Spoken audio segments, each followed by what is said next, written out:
친구들 안녕. 이번 시간에도 선생님이랑 같이 공부를 한번 해볼게요. 이번 시간 선생님 보여줄 것들이 너무 많아가지고 이렇게 PPT와 영상으로 준비를 했어요. 약간 보기 불편하더라도 좀 집중해서 봐주길 바라며 여러분이랑 이렇게 대화를 하고 싶은 선생님이 직접 영상을 찍었으니까 집중해서 봐주길 바랄게요. 우리 지난 시간에는 압력이 변하면 기체의 부피는 어떻게 달라질까요?에 대해서 온도가 변하면 기체의 부피는 어떻게 달라질까요?에 대해서 공부를 했고요. 우리는 지금 이 단원 자체가 기체에 대한 단원이기 때문에 산소와 이산화탄소뿐만 아니라 또 다른 여러 가지 기체에 대해서 우리가 오늘은 공부를 해볼 거예요. 과학책으로는 62, 63쪽, 실험 관찰은 28쪽이 되겠습니다. 보시면 오늘의 학습 목표는 공기를 이루는 여러 가지 기체를 설명할 수 있다. 또 생활 속에서 사용하는 기체의 쓰임새를 설명할 수 있다. 자, 이렇게 해서 공부를 해보겠습니다.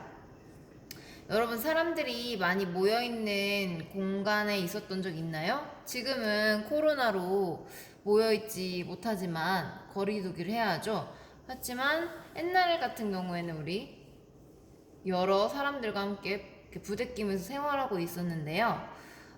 예를 들어서 선생님은 운동하러 갔을 때 여러 사람들이 같이 운동했을 때 좀 그때 덥고 갑갑하고 좀 이렇게 숨 막혔어요. 이런 적이 있었어요.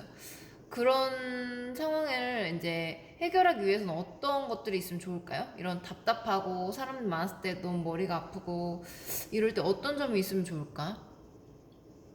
뭐 산소 공급해주는 그런 것들이나 뭐 환기도 있겠죠. 즉 충분한 산소를 공급해준다면 약간 답답하거나 머리가 아프거나 그런 상황에서 우리가 좀 수월하게 생활할 수 있을 것 같아요.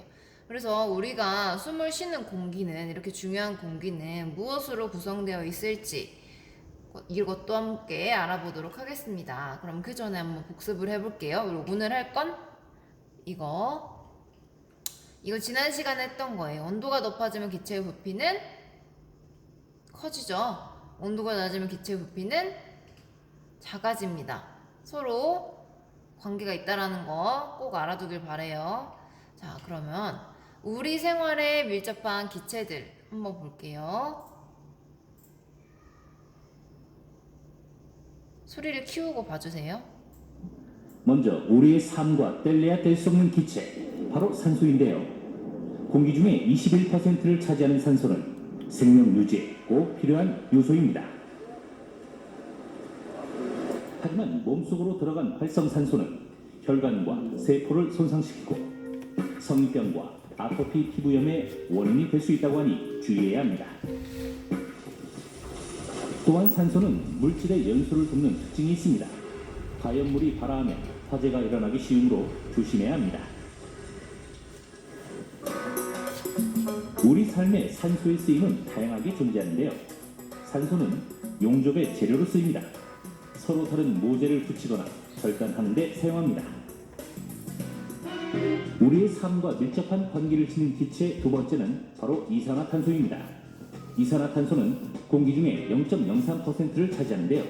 환경을 파괴하는 온실가스의 주범으로 지목받고 있습니다. 하지만 이산화탄소는 생명과 직결되는 기체입니다. 인간의 몸속에 포함된 이산화탄소가 혈액의 pH 농도를 일정하게 유지시켜주는 역할을 하기 때문입니다. 이산화탄소를 물에 녹여 만든 음료가 바로 탄산음료인데요. 소화제에도 쓰이는 탄산은 식도와 위의 근육을 이완시켜 트림을 유발해 소화에 도움을 준다고 합니다. 또한 이산화탄소를 영하 78도씨로 고체화시키면 드라이 아이스가 되는데요. 음식물 보관을 비롯해 생활 속 휴대용 냉매제로 활용되고 있습니다. 생활 속 기체 세 번째는 바로 헬륨인데요. 이산화탄소가 공기보다 무거운 게 특징이라면 반대로 헬륨은 공기보다 가벼운 게 특징입니다.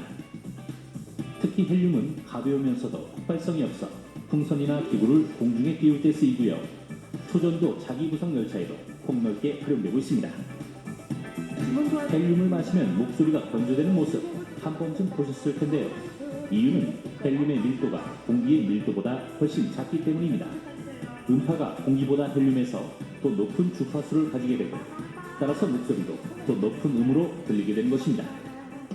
헬륨은 의료 분야의 MRI 촬영에도 쓰이는데요. 영하 268도씨에 끓는 점을 지닌 액체 헬륨이 기계의 코일을 냉각해 촬영에 필요한 자기장을 만들어내기 때문입니다. 이 밖에도 형광등에 주입해 필라멘트를 보호하는 아르곤가스, 조명기구에 사용돼 일정한 전압에서 빛을 내는 네온과 크션온 등 생활 속에서 빼놓을 수 없는 기체입니다.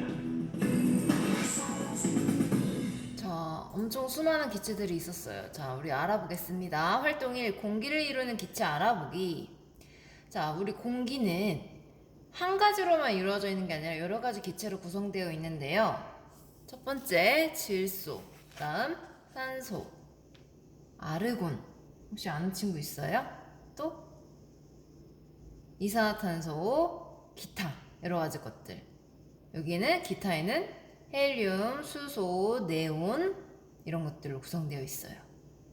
자, 기체의 쓰임새 조사하기. 이것은 선생님 수업 끝나고 여러분이 조사를 할 것이니까 먼저 선생님 수업을 먼저 보겠습니다. 먼저 산소. 산소는 우리 이 단원에서 배운 것처럼 다른 물질이 타는 것을 도왔죠. 그리고 여러분 숨 쉬는데 필요한 것처럼 우리의 생명 유지에 필요합니다. 이렇게 산소 호흡기 병원에 가면 있고 우주에서도 꼭 필요하겠죠. 이렇게 용접할 때도 필요하죠. 다른 물질이 타는 것을 도우니까. 자, 그래서 산소는 산소 호흡 장치나 금속 용접에 쓰입니다. 자, 이번에 이산화탄소. 물질이 타는 것을 막아요. 그 기능을 하기 위해서 우리 생활에서 이용되는 것들은 소화제, 소화기, 드라이 아이스, 탄산음료. 이것도 다 배워서 알고 있을 것 같아요. 그다음에 수소. 수소는 탈 때 물이 생성, 이산화탄소를 배출하지 않아요. 또 물에서 얻을 수 있어 양이 매우 풍부합니다. 또 수소 발전소에서 전기를 만드는 역할까지 합니다. 자, 이런 것들로 이용되는데요. 수소 발전 자동차 연료, 연료 전지 같은. 그러면 우리 친환경 수소 자동차에 대해서 한번 보겠습니다.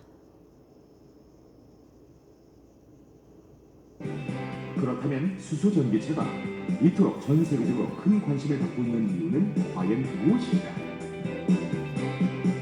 수소 전기차는 연료로 사용되는 수소와 공기 중의 산소를 스택 내에서 반응시켜 전기를 발생시키고 이를 이용해서 전기 모터를 구동시켜 자동차를 움직이게 합니다. 이 과정에서 물 외에는 다른 오염 물질들을 전혀 배출시키지 않기 때문에 수소 전기차는 궁극의 친환경 자동차라고 할 수 있습니다. 수소 전기차의 핵심 기술 중 하나는 공기청정기. 수소 전기차 한 대가 1km를 달리면 공기 중에 들어있는 미세먼지 20mg을 걸러내는 것이 가능하다고 하는데, 수소 전기차는 청정도에 민감한 연료전지 스택의 효율성과 내구성을 높이기 위해 깨끗한 공기를 주입하여야만 합니다. 이를 위해 수소 전기차에는 일반 차량보다 더 성능이 뛰어난 공기 필터를 적용하고 있습니다. 이렇게 적용된 고성능의 공기 필터가 미세먼지를 정화해 깨끗한 물과 공기를 배출합니다. 수소 전기차의 이러한 기능을 이용해 차량 100만 대를 운행할 경우 이산화탄소 배출량을 연간 210만 톤가량 줄일 수 있어 온실가스 감축에도 큰 효과가 있다. 수소 전기차의 또 다른 핵심 기술은 바로 V2G 기술. 수소 전기차 배터리에 저장된 전력을 외부에 공급하는 기술을 뜻하는데, 차량과 가정은 물론 다양한 산업 분야에 걸쳐 전력을 수급해주는 발전기 역할을 한다. V2G 기술은 전기가 공급되지 않은 캠핑장 또는 재난 상황에서 비상 전력으로도 활용이 가능한 아주 유용한 기술입니다. 현재 기술로는 10kW의 출력을 낼 수 있으며 이는 동시에 30에서 40가구의 전력을 공급할 수 있는 양입니다. 또한 1회 충전 시 3분에서 10분가량의 짧은 충전 시간과 함께 약 400에서 500km의 긴 거리를 주행할 수 있다는 점 역시 수소 전기차의 주요 기술이자 장점으로 손꼽히고 있다. 환경에 관한 그런 이슈들이 점점 커지면서 수소 전기차 같은 친환경차는 앞으로 그 환경 규제에 따라서 상당히 예상보다 빠르게 시장이 확대돼 나갈 것 같습니다. 이런 시장 확대에 대응해서 연료전지 기술을 지속적으로 개발해 나가고 앞으로도 계속해서 기술 선도를 할 수 있도록 계속 노력을 해 나갈 계획입니다. 특히 자동차가 수소로 에너지를 써가지고 돌아가니까 환경에도 굉장히 좋을 것 같아요. 그쵸? 자, 이번엔 좀 여러분한테 생소할 수 있는 네온이라는 것에 대해 알아볼게요. 네온은 네온 사인 혹시 들어봤어요? 그 우리 네온 사인 이 간판 같은 거에서도 쓰이고 뭐 보겠습니다. 진공 상태의 유리관에 넣고 전류를 흐르게 하면 빛이 나는 그런 걸 얘기를 하는데요. 이런 거 있죠. 지나가면 막 번쩍번쩍거리는 광고판. 네, 이런 게 바로 네온이에요. 튀기면 0칼로리. 튀긴 건 다 맛있으니까. 네온 광고나 조명기구에 쓰이는 게 네온입니다. 질소. 질소는 여러분 먹는 과자에 들어있죠. 과자 봉지. 내용물을 잘 보존시키면 신선도를 유지시켜줍니다. 이렇게 과자 봉지. 이렇게. 식품 포장, 과자 봉지, 전구 속 필라멘트 보호제, 타이어, 에어백. 에어백 뭔지 알죠? 그 여러분 차에 차 사고 나면 이렇게 앞에 그 생명을 보호하기 위해서 사람들 보호하기 위해서 터지는 게 있어요. 그게 바로 에어백입니다.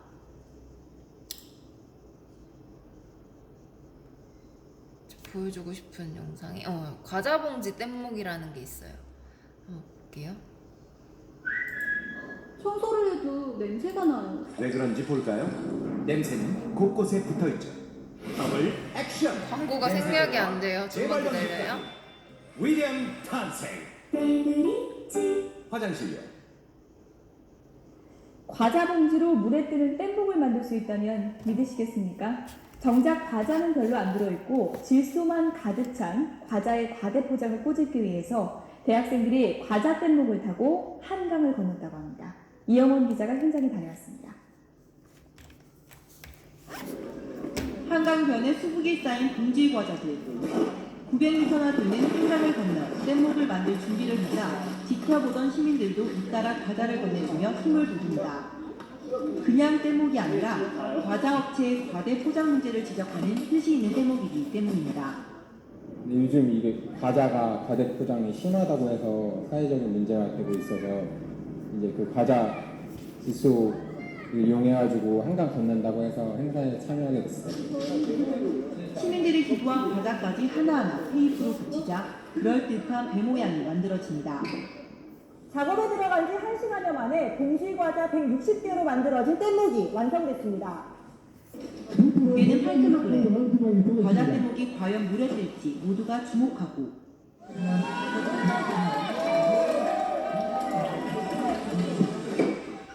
출발은 위태위태해 보였지만 이내 노를 젓는 호흡이 척척.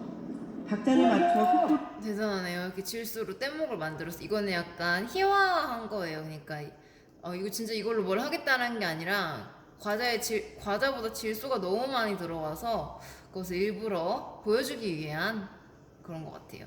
자, 이번엔 헬륨을 볼게요.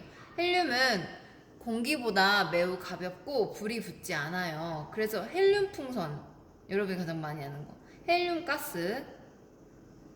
그래서 비행선까지 목소리 변조도 하고 그러죠. 이거는 TV 프로그램에서 많이 나오는 것 같아요. 이거 한번 볼까요? 좀 이따 보여줄게요. 이거 에어 스위머. 공기 중에서 수영하는 그런 모습. 자, 이것이 에어스위머의 구성품입니다. 어때요? 감이 좀 오시나요? 잘 모르시겠다고요? 좋습니다. 그럼 함께 조립해 보시죠. 먼저 물고기 모양 풍선에 헬륨 가스를 넣습니다.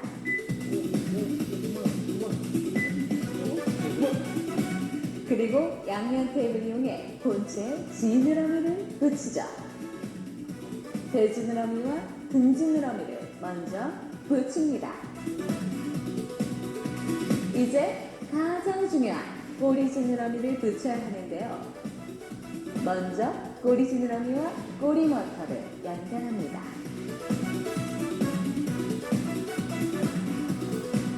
그리고 몸체에 후크를 붙인 후 고무줄로 몸체와 꼬리 지느러미를 연결합니다.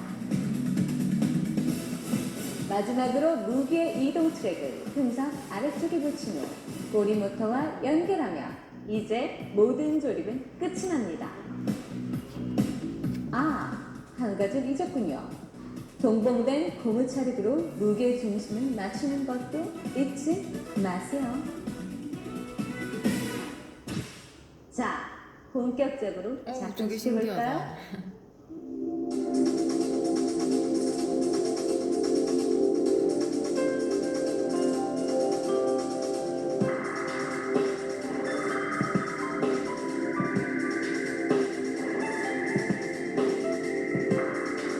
가벼워서 이렇게 뜨고 있는 거예요.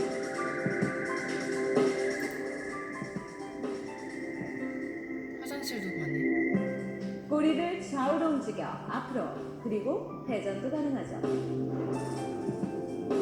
무게추를 앞뒤로 이동시키면 위아래로도 움직일 수 있습니다. 하지만 에어컨 바람은 반드시 주의 요망. 자, 이렇게 또 받고 크세논 전기를 보내면 태양광선과 비슷한 빛을 내고 이렇게 우리 핸드폰 카메라 플래시 같은 조명 기구에 사용됩니다. 자, 이거 많이 봤죠? 이런 것들은 뷰테인 가스, 제논을 이용한 조명, 백열 전구 속 아르곤, 그 밖의 기체들의 모습이에요. 자, 그러면 이거 실험만 챌린지 여러분이 이 수업 끝나고 할 거니까 잠깐 넘어갔다가 친환경 에너지가 막 그렇게 완전 좋은 건 아니에요. 너무 과하면 안 좋은 것처럼 친환경 에너지도 잘못 쓰면 폭탄이 된다고 합니다. 자, 이거 한번 보세요. 선생님 지금 영상 보여주는 거는 우리 책이 없기 때문에 여러분한테 보여주는 거는 꼭 딴짓하지 마시고 보고 있죠 지금? 북한이 실험에 성공했다고 주장하는 수소폭탄은 원자폭탄보다 파괴력이 훨씬 커 그 피해는 상상을 초월합니다. 네, 게다가 대량의 방사능도 내뿜어 수소폭탄은 현존하는 가장 파괴적인 무기로 꼽히고 있습니다. 이동훈 기자입니다. 지금까지 지구상에서 터진 폭탄 가운데 가장 강력했던 것은 차르 봄바입니다. 1961년 구소련이 북극해에서 실험한 수소폭탄으로 바다 위 섬 하나가 통째로 날아갔고 100km 밖에 있는 사람도 3도 화상을 입었습니다. 900km 떨어진 핀란드에 있는 건물 유리창도 깨졌습니다. 러시아는 당시 폭발력 규모가 50메가톤이었다고 밝혔습니다.